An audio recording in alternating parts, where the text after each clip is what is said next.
Hello friend, welcome back to my video. आज के इस वीडियो में हम लोग रेलवे के इंपॉर्टेंट प्रश्नों करेंगे जो कि रेलवे आरपीएफ के एग्ज़ाम के लिए काफ़ी ज़्यादा इंपॉर्टेंट है, जिसका फॉर्म जो है अप्रैल महीने में भराना शुरू होगा। ठीक है, तो ये आपका आरपीएफ एग्ज़ाम के लिए काफ़ी ज़्यादा इंपॉर्टेंट है और ये साथ ही साथ ग्रुप डी, ठीक है, और एनटीपीसी एग्ज़ाम के लिए भी काफ़ी ज़्यादा इंपॉर्टेंट है। ठीक है, कि ये जो सारे प्रश्न हैं, ये प्रश्न जो हैं आपके पॉलिटी सेक्शन से हैं। ठीक है, पॉलिटी सेक्शन जो है आपके किसी भी एग्ज़ाम के लिए काफ़ी ज़्यादा इंपॉर्टेंट हो जाता है। ठीक, आगे बढ़ते हैं पहले प्रश्न की तरफ। पहला प्रश्न है, किस संविधान संशोधन अधिनियम द्वारा भारतीय संविधान में 9वीं अनुसूची जोड़ी गई है? ठीक है, 9वीं अनुसूची जोड़ी गई है। जो 9वीं अनुसूची जोड़ी गई है, ये जोड़ी गई है पहले संविधान संशोधन में। ठीक है, पहले संविधान संशोधन में 9वीं अनुसूची जोड़ी गई है। देखते हैं 9वीं अनुसूची है क्या। देखिए, संविधान की 9वीं अनुसूची में केंद्रीय राज्य कानूनों की एक सूची शामिल है जिन्हें अदालतों में चुनौती नहीं दी जा सकती है। ठीक है, इससे पहले संविधान संशोधन 1951 द्वारा जोड़ा गया था। पहले संविधान संशोधन में इस अनुसूची में कुल 13 कानून को जोड़ा गया है। ठीक है, ये कब हुआ था पहला संविधान संशोधन? याद रखिएगा, 1951 में। आगे बढ़ते हैं, अगला सवाल है, निम्नलिखित में से कौन संसद का अनन्य भाग नहीं है? ठीक है, तो ये होगा सही जवाब उपराष्ट्रपति। ठीक है, जबकि राष्ट्रपति, लोकसभा और राज्यसभा ये तीनों मिलकर बनाते हैं सांसद। क्या बनाते हैं? ये तीनों मिलकर सांसद बनाते हैं और उपराष्ट्रपति जो है सांसद का भाग नहीं होता है। आगे बढ़ते हैं, अगला सवाल है, भारतीय संसद के कितने अंग हैं? तो भारतीय संसद के कुल 3 अंग होते हैं। ठीक है, एक लोकसभा, एक राज्यसभा और एक प्रेसिडेंट। ठीक है, याद रखिएगा। आगे बढ़ते हैं, अगला सवाल है, भारत के संविधान में मौलिक अधिकार, ठीक है, तो भारत के संविधान में मौलिक अधिकार जो है इसके मूल संविधान का हिस्सा थे। ठीक है, शुरू से यही थे, मूल संविधान में थे मौलिक अधिकार। ठीक है, इनको जोड़ा नहीं गया था कभी भी। देखिए, मौलिक अधिकार में कौन कौन सा अधिकार है? समता का अधिकार यानी समानता का अधिकार, यह है अनुच्छेद 14 से 18 तक। उसके बाद स्वतंत्रता का अधिकार, यह है 19 से 22 तक। उसके बाद शोषण के विरुद्ध अधिकार, यह है 23 से 24। धर्म की स्वतंत्रता का अधिकार, यह है आर्टिकल 25 से 28 तक। उसका संस्कृति और शिक्षा संबंधी अधिकार, यह है आर्टिकल 29-30 में। और संवैधानिक उपचारों का अधिकार, यह है आर्टिकल 32 में। ठीक है, यहाँ पर एक शुरू में जो आर्टिकल था उसमें था एक संपत्ति का अधिकार, जिसे बाद में संशोधन करके हटा दिया गया। ये बार बार एग्जाम में पूछता है, कौन सा मौलिक अधिकार को हटाया गया है? तो ये हटाया गया है संपत्ति के अधिकार को। आगे बढ़ते हैं, अगला सवाल है, मौलिक अधिकारों को लागू करने का दायित्व है, तो ये होता है उच्चतम न्यायालय और उच्च न्यायालय दोनों पर। ठीक है, यानी कि सुप्रीम कोर्ट और हाई कोर्ट, ये दोनों पे ही ये रिस्पॉन्सिबिलिटी रहती है कि मौलिक अधिकारों को पूरी तरह से लागू करें। आगे बढ़ते हैं, अगला सवाल है, आंध्र प्रदेश एक भाषाई राज्य के रूप में गठित किया गया है। ये गठित कब किया गया था? इसका गठन किया गया था 1953 ईस्वी में। ठीक है, देखिए थोड़ा सा डिटेल दे रखा है। देखिए, 1 अक्टूबर 1953 को आंध्र प्रदेश भाषा के आधार पर गठित होने वाला पहला राज्य बना है। ठीक है, आगे बढ़ते हैं, वह राज्य जहां विधान परिषद नहीं है, तो जहाँ पर विधान परिषद नहीं है तो यह है तमिलनाडु। ठीक है, देखिए, भारत के सभी छोटे राज्य जैसे पंजाब, हरियाणा, हिमाचल प्रदेश, उत्तराखंड, गोवा, केरल, उत्तर पूर्व के राज्य, ये सब में विधान परिषद नहीं है। ठीक है, आगे बढ़ते हैं, निम्नलिखित में से किस प्रदेश में विधान परिषद नहीं है? तो यहाँ रखिएगा उत्तराखंड। उत्तराखंड एक छोटा स्टेट है, इसलिए यहाँ पर भी विधान परिषद नहीं है। अगला सवाल है, भारत के उपराष्ट्रपति का चुनाव किया जाता है, तो इस भारत के जो उपराष्ट्रपति का चुनाव होता है ये किया जाता है संसद के सदस्यों के द्वारा। ठीक है, देखिए, संसद के दोनों सदनों के सदस्यों द्वारा उपराष्ट्रपति के पद के लिए एक व्यक्ति का चुनाव करने के लिए निर्वाचन मंडल में संसद के दोनों सदनों के सभी सदस्य उपस्थित होते हैं। ठीक है, सभी सदस्य जो हैं वो निर्वाचन मंडल में आते हैं और वही चुनाव करते हैं उपराष्ट्रपति का। ठीक है, अगला है, भारत के उपराष्ट्रपति के पद पर लगातार 2 बार कौन रहा था? तो ये रहे थे डॉक्टर एस राधाकृष्णन, ठीक है, जिसका पूरा नाम था डॉक्टर सर्वपल्ली राधाकृष्णन, ठीक है। देखिए, सर्वपल्ली राधाकृष्णन पहले व्यक्ति थे जिन्होंने 1952 से 1962 तक लगातार 2 बार भारत के उपराष्ट्रपति का पद संभाला। उन्हें 1952 और 1957 में भारत के उपराष्ट्रपति के रूप में चुना गया था, ठीक है। आगे बढ़ते हैं, अगला सवाल है, वह राज्य जहाँ विधान परिषद नहीं है तो यह है तमिलनाडु। आगे बढ़ते हैं, अगला सवाल है, फिर से विधान परिषद की नहीं की बात हो रही है तो यह है महाराष्ट्र। महाराष्ट्र में भी विधान परिषद नहीं है। याद रखिएगा, कोई ज़रूरी नहीं कि छोटे स्टेटों में नहीं हो, ठीक है, ये कोई ज़रूरी नहीं है, ये कोई ज़रूरी नहीं है। जैसे महाराष्ट्र में भी बड़ा स्टेट है पर यहाँ पर विधान परिषद नहीं होता है। आगे बढ़ते हैं, अगला सवाल है, भारत के महान्यायवादी की नियुक्ति से संबंधित अनुच्छेद कौन सा है? तो महान्यायवादी जिसे अटॉर्नी जनरल कहते हैं, क्या कहते हैं? अटॉर्नी जनरल कहते हैं, उससे संबंधित कौन सा अनुच्छेद है? तो उससे संबंधित अनुच्छेद है आर्टिकल 76, ठीक है। अनुच्छेद 76 जो है भारत के महान्यायवादी के नियुक्ति की बात करता है। देखिए, भारत का महान्यायवादी यानी कि अटॉर्नी जनरल भारत सरकार का मुख्य कानूनी सलाहकार तथा भारतीय उच्चतम न्यायालय में सरकार का प्रमुख वकील होता है। भारत के महान्यायवादी अनुच्छेद 76 की नियुक्ति भारत के राष्ट्रपति के द्वारा की जाती है। यह भी एग्जाम में पूछता है कि भारत के महान्यायवादी यानी कि अटॉर्नी जनरल की नियुक्ति कौन करता है? तो वो करते हैं भारत के राष्ट्रपति। अगला सवाल है, भारत के संविधान में कहा गया है कि भारत की संसद के 3 अंग होते हैं। इनमें एक अंग लोकसभा, दूसरा अंग है राज्यसभा और तीसरा अंग कौन है? तो ये होता है राष्ट्रपति। राष्ट्रपति जो है भारतीय संसद के तीसरे अंग है, यानी कि ऑप्शन नंबर ए सही हो जाएगा। अगला सवाल है, राष्ट्रपति संविधान के किस अनुच्छेद के अंतर्गत लोकसभा को भंग कर सकता है? तो यह है अनुच्छेद 85 के अंतर्गत लोकसभा को भंग कर सकता है। देखिए, आर्टिकल 85 ये बोलता है कि राष्ट्रपति के पास ये पावर है कि वह लोकसभा को भंग करेगा, ठीक है।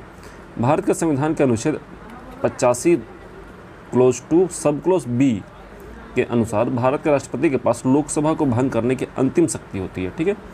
लोकसभा का कार्यकाल जब 5 वर्ष का हो जाता है, यदि संबंधित प्राधिकारी चाहे तो इससे पहले भी इसे भंग कर सकते हैं। देखिए, 2 कंडीशन में लोकसभा भंग होता है, ठीक है, याद रखिएगा।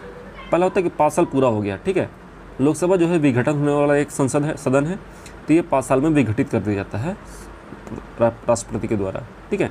या फिर कुछ एक रीजन से इसको 5 साल से पहले भी विघटित किया जा सकता है राष्ट्रपति के ही द्वारा। आगे बढ़ते हैं, निम्नलिखित में से किस राज्य में द्विसदनात्मक विधायिका नहीं है? देखिए, द्विसदनात्मक का मतलब होता है विधान परिषद और राज्य परिषद, ठीक है,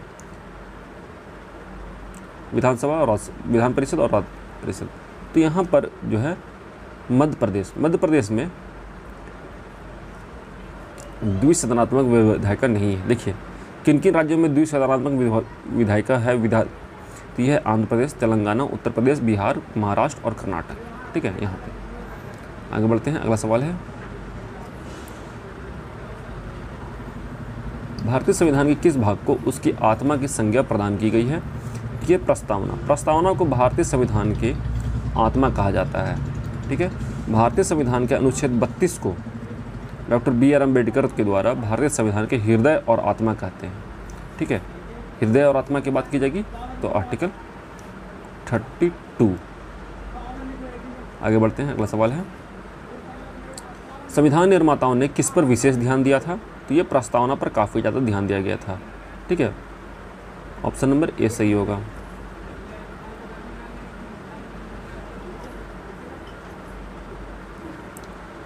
भारत में एकल नागरिकता की अवधारणा अपनाई गई है। तो भारत में जो सिंगल सिटीजनशिप है ये अपनाया गया है इंग्लैंड से, ठीक है, ऑप्शन नंबर ए सही होगा। आगे बढ़ते हैं, अगला सवाल है, किस देश में दोहरी नागरिकता का सिद्धांत स्वीकार किया गया है? तो ये किया गया है संयुक्त राष्ट्र अमेरिका में, ठीक है। संयुक्त राज्य अमेरिका में क्या होता है कि 2 सिटीजनशिप होता है लोगों के पास, एक होता है स्टेट का सिटीजनशिप, ठीक है, और एक होता है कंट्री का सिटीजनशिप। याद रखिएगा इस चीज़ को। जैसे हमारे यहाँ सिर्फ इंडियन होता है, वैसे वहाँ पर भी अलग अलग स्टेट का अलग अलग अपना सिटीजनशिप होता है। जैसे कोई बंगाल से है तो उसका सिटीजनशिप एक बंगाल का होगा और एक बिहार का होगा, एक इंडिया का होगा। पर ठीक है, पर इंडिया में क्या होता है, सिर्फ और सिर्फ इंडिया का होता है। ध्यान दीजिएगा, इंडिया में है सिर्फ इंडिया का। मान लीजिए कि संयुक्त राष्ट्र अमेरिका में एक स्टेट है कैलिफोर्निया, ठीक है, और वो किस कंट्री के अंदर आता है, तो वो आता है यूएसए के अंदर। लोगों के पास जो कैलिफोर्निया में रहते हैं उनके पास 2 सिटीजन होगा, एक होगा कैलिफोर्निया के सिटीजनशिप और एक होगा यूएसए का सिटीजनशिप, ठीक है। 2 सिटीजनशिप कैरी करेंगे यूएसए के लोग। जबकि इंडिया में क्या होता है, सिर्फ और सिर्फ एक ही सिटीजनशिप कैरी कर सकते हैं आप, और वो है इंडियन। आगे बढ़ते हैं, अगला सवाल है 52वें संविधान संशोधन अधिनियम द्वारा 1985 में कौन सी अनुसूची को भारतीय संविधान में शामिल किया गया था। तो ये था अनुसूची 10, ठीक है, अनुसूची 10 को शामिल किया गया था। अनुसूची 10 क्या है, देखिए भारतीय संविधान का 10वीं अनुसूची, जिसे लोकप्रिय रूप से दल बदल विरोधी कानून कहते हैं, ठीक है, एंटी डिफेक्शन लॉ कहा जाता है, वर्ष 1985 में 52वें संविधान संशोधन के द्वारा लाया गया है, जिसे दल बदल क्या है और दल बदल करने वाले सदस्यों को अयोग्य ठहराने संबंधी प्रावधानों को परिभाषित करता है, ठीक है। आगे बढ़ते हैं, अगला सवाल है कौन सा अनुच्छेद संसद के 2 अधिवेशनों के बीच 6 माह के अंतराल की अनिवार्यता का उल्लेख करता है। देखिए संसद का जो 2 अधिवेशन होता है उसके बीच में कम से कम 6 मंथ का गैप होना चाहिए, ठीक है। ये कौन सा आर्टिकल कहता है, ये कहता है आर्टिकल 85।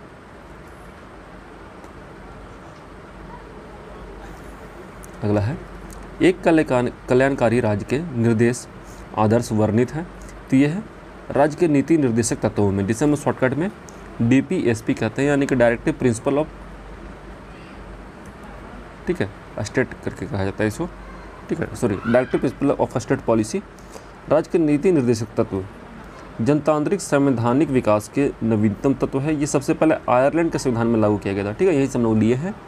ये वे तत्व हैं जो संविधान के विकास के साथ ही विकसित हुए हैं और इन तत्वों का कार्य एक जन कल्याणकारी राज्य यानी कि वेलफेयर स्टेट की स्थापना करना है, ठीक है। इसका मूल लिए कहाँ से है, याद रखिएगा, आयरलैंड से लिए हैं। और इसका मकसद क्या होता है कि एक वेलफेयर एक स्टेट, ठीक है, जन कल्याणकारी राज्य बनाना। यहाँ याद रखिएगा कि DPSP जो होता है इसे हम लोग कभी भी कोर्ट में इस पर केस नहीं चल सकता है, ठीक है, कोर्ट में इस पर केस नहीं चल सकता। कोई भी DPSP में कोई भी कुछ दे रखा है तो जो कोर्ट में हम लोग नहीं ले जा सकते कि ये लागू नहीं किया गया अभी तक, ठीक है। आगे बढ़ते हैं, अगला सवाल है फिर से पूछा किस राज्य में द्विसदनात्मक विधायिका नहीं है। तो किस राज्य में नहीं है, तो ये मध्य प्रदेश में नहीं है। क्वेश्चन रिपीट हुआ है लगता है। आगे बढ़ते हैं, अगला सवाल है भारत के संविधान में अंतर्राष्ट्रीय सुरक्षा को प्रोत्साहन देना सन्निहित है। तो ये सन्निहित है राज्य के नीति निर्देशक तत्वों में, ठीक है। इंटरनेशनल सिक्योरिटी जो है, ठीक है, नेशनल सिक्योरिटी जो है ये राज्य के नीति निर्देशक तत्वों में शामिल किया गया है। आगे बढ़ते हैं, अगला सवाल है भारत का उपराष्ट्रपति किसका पदेन सभापति होता है। तो जो याद रखिएगा भारत का जो उपराष्ट्रपति होता है ये जो है राज्यसभा का पदेन सभापति होता है। अगर कोई उपराष्ट्रपति बनता है तो वो राज्यसभा का ऑटोमेटिक सभापति बन जाएगा।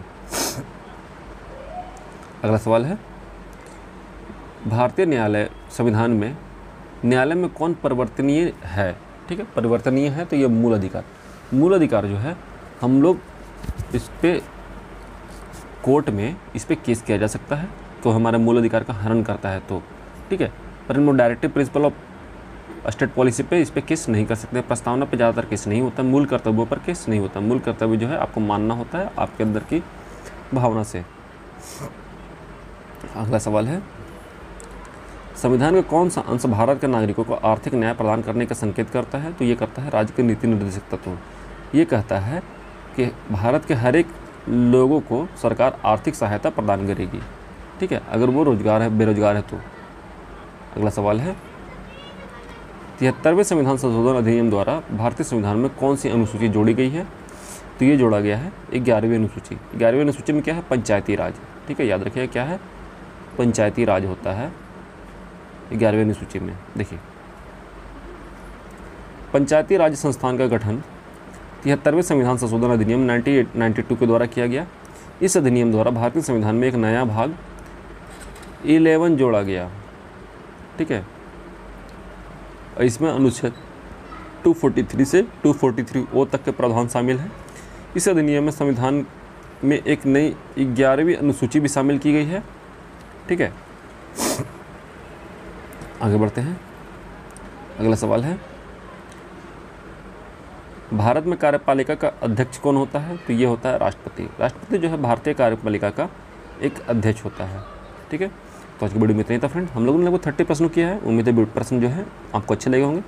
इसका 1 और 2 पार्ट और आएगा। ठीक है, तो हम लोग लगभग 80+ प्रश्न करने वाले हैं, जो कि ऐसे प्रश्न हैं जो कि एग्जाम में पूछे गए हैं अभी तक। ठीक है, ऐसे नहीं कहीं से प्रश्न लेकर आ गए हैं आपके लिए। तो ये वैसे प्रश्न हैं जो कि आपके एग्जाम में पूछे गए हैं, और ये प्रश्न जो है एग्जाम के दृष्टिकोण से भी काफ़ी ज़्यादा इंपॉर्टेंट है। मिलते हैं नेक्स्ट वीडियो में। अगर वीडियो अच्छा लगा तो वीडियो को लाइक करिए और चैनल को सब्सक्राइब करिए इसी टाइप का और वीडियो के लिए। मिलते हैं नेक्स्ट वीडियो में। के लिए जय हिंद, जय भारत, अपना ख्याल रखिएगा। And finally thanks for watching.